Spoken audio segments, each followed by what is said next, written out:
सब तो आपने देखे, मैं क्या कहूँ अब। मैं यही कहना चाहूँगा कि सनातन का झंडा जो गिराना चाहेगा उसका झंडा स्वयं गिर जाएगा।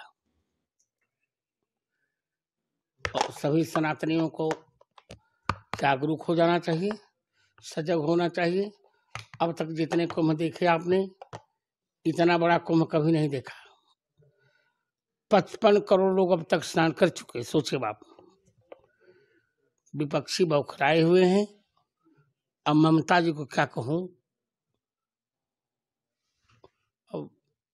मृत्यु कुंभ सुनिए, मैं वही बोलने जा रहा हूँ। अब अगर कम बोले तो मुझे सुविधा रहेगी। ममता मृत्यु कुंभ कह रही हैं। अब कुमारी हैं, इससे मैं उन्हें बहन कह रहा हूँ, पर इतना नीच वक्तव्य उनको नहीं देना चाहिए। मैं नहीं सोचा था कि ममता इतनी निकृष्ट बुद्धि की हो जाएगी। मृत्यु कुंभ नहीं है, ये महाकुंभ है, और ऐसा महाकुंभ अब तक कभी नहीं हुआ। মহাকুম্ভ আমি নাইবা বললাম, ওটা এখন মৃত্যু কুম্ভ হয়ে গেছে। মৃত্যু কুম্ভ হয়ে গেছে, মৃত্যু কুম্ভ হয়ে গেছে। মৃত্যু কূপের মতো, মৃত্যু কূপের মতো, মৃত্যু কূপের মতো।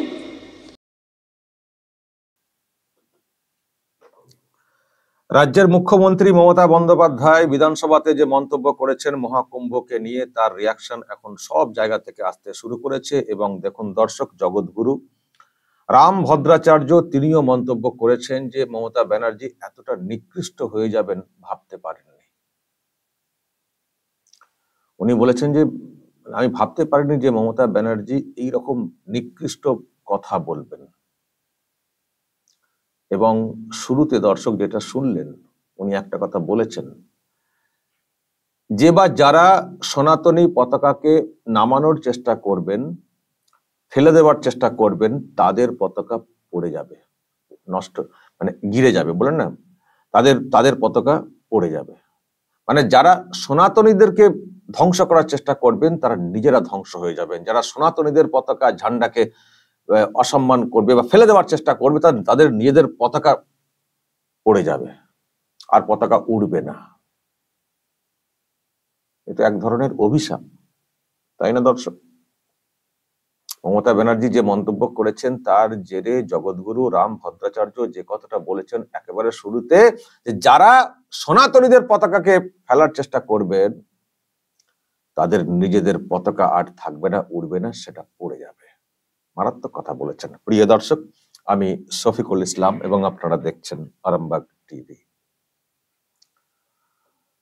জগৎগুরু রাম ভদ্রাচার্য, দর্শক আমি সচক্ষে একবার দেখেছি উনাকে। আমি সত্যি কথা বলতে আমি আগে খুব বেশি চিনতাম না, এবং ওনার যে এত ভক্তকুল সেটাও জানতাম না। রাম মন্দিরের উদ্বোধন যখন হয়েছে, আমি তো সেখানে গিয়েছিলাম উদ্বোধনে। যেখানে মন্দির যেখানে হয়েছে সেখান থেকে খানিকটা দূরে, আসলে যেখানে মন্দির সেটাকে কেন্দ্র করে অনেক বড় জায়গা জুড়ে সব থাকার ব্যবস্থা, ক্যাম্প ট্যাম্প হয়েছিল। তো ওই রকমই একটা ক্যাম্পে গিয়ে দেখলাম বিরাট ক্যাম্প, বিরাট করে সব পরিকাঠামো তৈরি করা। তো যখন আমি মেন গেট দিয়ে ঢুকলাম, ঢুকে সব কিছু ওই দেওয়ালে সব পিকচার ছিল আর কি, রামায়ণ মহাভারতের সব ব্যাপারে, ওগুলো দেখছি। দেখতে দেখতে হঠাৎ দেখি সব লোকজন হুড়মুড়িয়ে ছুটে ছুটে আসছেন। তারপরে দেখলাম সব টাইট সিকিউরিটির লোকজনেরা ছুটে ছুটে আসছেন। আমি বললাম যে তাহলে মনে হচ্ছে কেউ আসছেন, অন্তত যোগী বা এরকম কেউ মাপের কেউ হয়তো আসছেন প্রশাসনিক। এত লোক ছুটে ছুটে আসছেন এবং সমস্ত মিডিয়া ছুটছে, অনেক মিডিয়া ক্যামেরা নিয়ে ছুটছে। তো তারপরে দেখলাম না, কোনো পলিটিক্যাল ফিগার না, ইনি জগৎগুরু রাম ভদ্রাচার্য, উনি এসছেন। একটা হুইল চেয়ারে করে ওনাকে নিয়ে আসা হচ্ছে, ওনার ছবি, ওনার বক্তব্য নেওয়ার জন্য এত হুড়োহুড়ি। তো আমি সেদিন বুঝেছিলাম যে এই মানুষটির গ্রহণযোগ্যতা, ইনার ভক্তকুল কি সংখ্যাতে এবং কি মাপের, আমি সেদিন ফিল করেছিলাম।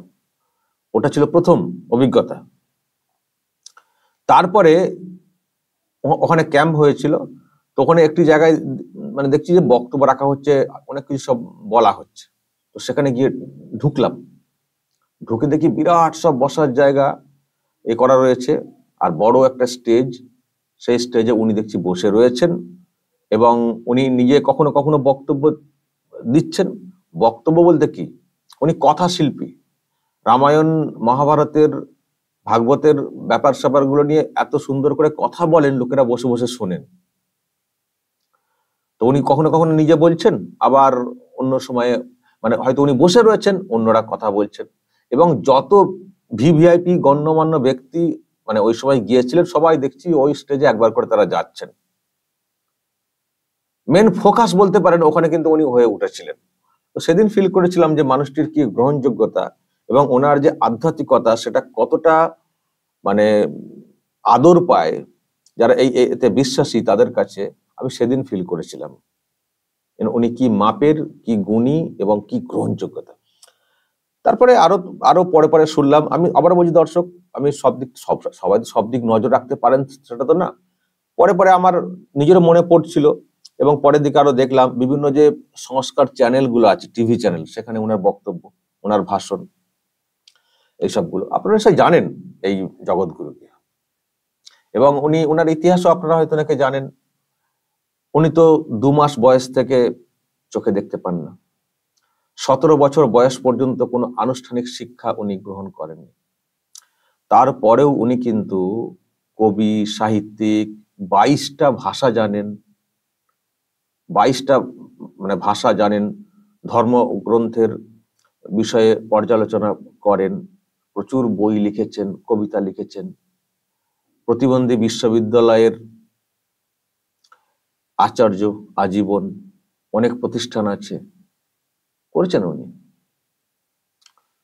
তো ওই ব্যক্তি উনি এখন মমতা ব্যানার্জির সম্পর্কে এই মন্তব্য করেছেন এবং ওই কথাটা মারাত্মকভাবে বলে দিয়েছেন, যারা এটা বলবেন তারা এখন যদি এবং উনি বলেছেন যে না, এটা মৃত্যুকুম্ভ না, এইরকম মহাকুম্ভ কখনো হয়নি, বিরাট ভাবে হয়েছে, এটা মৃত্যুকুম্ভ না।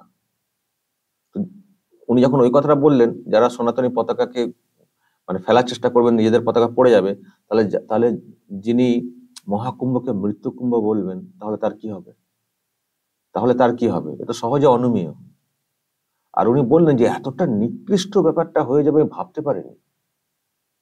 উনি হয়তো খবর রেখেছেন মমতা ব্যানার্জির সম্পর্কে, কিন্তু মানে উনি যে এই রকম মন্তব্য করতে পারেন, উনি সেটা মানে বলছেন যে মানে ভাবতে পারেন।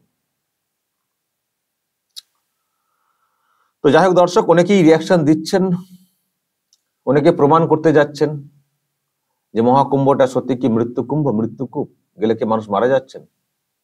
এমনকি ওনার দলের দেখছি অনেকে ছুটছেন, আমি দেখিয়েছি গতকালকে।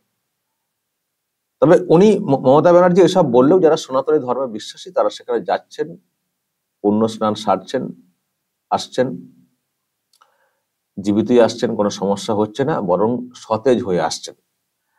আর ওখানে আরেকটা ভিডিও দর্শক এসছে যে মমতা ব্যানার্জি এইসব বলার পরে ওখানে হয়তো একটা রিয়াকশন তৈরি হয়েছে। এবং দেখুন দর্শক, মমতা ব্যানার্জির এই মন্তব্যটা মানে কতটা আগুনের মতো ছড়িয়েছে। যেদিন বলেছেন সেদিন তার পরদিনই যোগী আদিত্যনাথ বিধানসভাতে রিয়াকশন দিয়েছেন। জগৎগুরু রাম ভদ্রাচার্য, ওই মাপের একজন মানুষ, তার কাছেও খবরটা পৌঁছে গেছে। ওনাকে বলার আগেই উনি দেখছি সবই মানে শুনেছেন, মানে কিভাবে ছড়িয়েছে এবং কিভাবে একটা মানে ছাপ ফেলেছে সনাতনীদের মনে, কিভাবে একটা ছাপ ফেলেছে, ছাপ মানে এই কথাটা, এই বক্তব্যটা বলাতে উনিও মন্তব্য করেছেন। সুতরাং এটা বিশ্বাসে একটা আঘাত তো বিরাট অবশ্যই। তো মমতা ব্যানার্জির এই মন্তব্যের জন্য বাঙালিদেরকে হয়তো অনেকেই অনেক কথা বলছেন ওখান থেকে, ইউপি থেকে, কিন্তু মমতা ব্যানার্জির সম্পর্কে ওই রকম ভাবে মানে সমালোচনা বা ওই রকম কথা বলা হলেও আর এক বাঙালি যার কথা ওখানকার যেসব মাইক টাইক রয়েছে না, মহাকুম্ভে প্যান্ডেলে মাইক তো রাখা হয়েছে, সেখানে বাঙালির কথা বাজিয়ে রেকর্ডিং করা আছে, সেটা বাজিয়ে শোনানো হচ্ছে। উনি শুভেচ্ছা বার্তা দিয়েছেন, তো সেই কথা মানে আর এক বাঙালি তিনি ওখানে গিয়ে একটা শুভেচ্ছা দিয়ে এসছেন, মহাকুম্ভে স্নান করে এসছেন এবং তার সেই কথা রেকর্ড করে ওখানে বাজানো হচ্ছে। ফলে মমতা ব্যানার্জির জন্য যেমন বাঙালি লজ্জিত মহাকুম্ভকে এইরকম কথা বলার জন্য, আবার ওই ব্যক্তির জন্য বাঙালি গর্বিত হতে পারেন যে একজন বাঙালি তার বক্তব্য মহাকুম্ভের মেলাতে ওই মাইকে শোনানো হচ্ছে। কে সেই বাঙালি ব্যক্তি আমি দর্শক সেটা আপনাদেরকে চিনতে বলবো। আমি জাস্ট রেকর্ডিংটা আপনাদেরকে একটু শোনাই, তারপর আপনারা বলবেন কে সেই বাঙালি। শুনুন।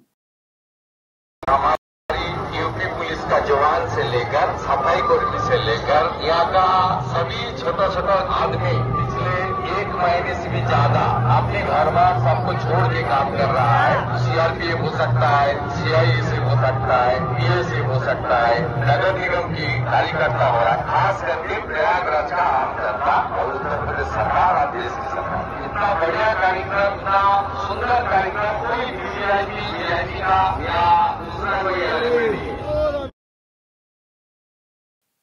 দর্শক আমি কিন্তু আজকে বলবো না কে এই কার গলা শুনলেন যিনি ওখানকার ব্যবস্থাপনা নিয়ে শুভেচ্ছা জানিয়েছেন, প্রশংসা করেছেন, বা ওনার আরো আধ্যাত্মিক ব্যাপার স্যাপার হয়তো প্রকাশ করেছেন ওখানে, সবটা তো শুনতে পাইনি, ছোট্ট একটা ক্লিপ পেয়েছি। তো বলুন তো কে সেই বাঙালি যার বক্তব্য ওখানে রেকর্ড করে অত লোকের সামনে শোনানো হচ্ছে? উনি যখন বক্তব্য রেখেছেন তার মানে ওনার পরিচয়টাও নিশ্চয়ই ওখানে প্রকাশ করা হয়েছে শুরুতেই। তো যাই হোক, আপনারা বলবেন কে সেই বাঙালি। আর জগৎগুরু যে কথাটা বললেন এটা আপনাদের কি মনে হচ্ছে? সত্যি কি একটা অভিশাপ মমতা ব্যানার্জির জন্য? আর মমতা ব্যানার্জির সম্পর্কে ওনার যে মন্তব্য, উনি এইরকম হয়ে যান ভাবতে পারেনি। এবার বলুন আপনাদের যদি এই নিয়ে কিছু বলার থাকে, যা বলার বলবেন কমেন্ট বক্সে, নজর রাখবেন আরামবাগ টিভিতে।